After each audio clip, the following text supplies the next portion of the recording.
ఏంటమ్మా ఎంత మీరు ఫేస్ బాగుందా? చండాలంగా ఉంది. చండాలంగా ఉందా? అయ్యో దీనికే 1000 రూపాయలు ఫేషియల్కి ఇచ్చాను అత్తగారు. అయితే 1000 రూపాయలు ఇచ్చా మరి ఇంకా తగ్గించలేదు ఇవ్వలేపను. పోనీ ఇంకో 5000 ఇస్తారా? ఆవిడ అప్పుడే ముందే చెప్పింది ఆ బ్యూటీ పార్లర్ ఆవిడ. 1000 రూపాయలకి అంత బాగోదు, 5000 అయితే ఇంకా సూపర్, ఇంకా తిరిగి చూడక్కర్లేదు, సినిమా స్టార్ లాగా అయిపోతావా అన్నది. నిన్నెవరమ్మా అన్నారు అసలు అంత మాట? అచ్చా సూపర్ ఉన్నా చండాలంగా ఉందని ఎవరన్నారు? 1000 రూపాయలతో చాలులే. నిజమా అత్తగారు? అందగత్తి వచ్చి ముందు ఉన్నట్టు అయిపోతుంది. అదే అత్తగారు 5000 అడగగానే 1000 రూపాయలు ఫేషియల్ బాగుందంట. చాలా బాగుందమ్మా. నిజమా?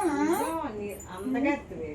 అమ్మో అందగత్తివి ఇండియాకి చాలా అందగత్వం సూపర్. చాలా అత్తగారు థ్యాంక్స్ అత్తగారు. వెళ్ళక్కర్లేదు, నువ్వు వెళ్ళామంటాను ముందుగా నాకు తెలిస్తే నేను వెళ్ళిపోతుంది తెలుసా? అవునా అత్తగారు? పాలు కంటమంటే పాలు దిగినట్టు ఎంత అంటే నీకెందుకు ముద్దమ్మ డబ్బులు వేస్ట్ నా బంగారం. అలాగే అలాగే ఓకే థ్యాంక్ యూ.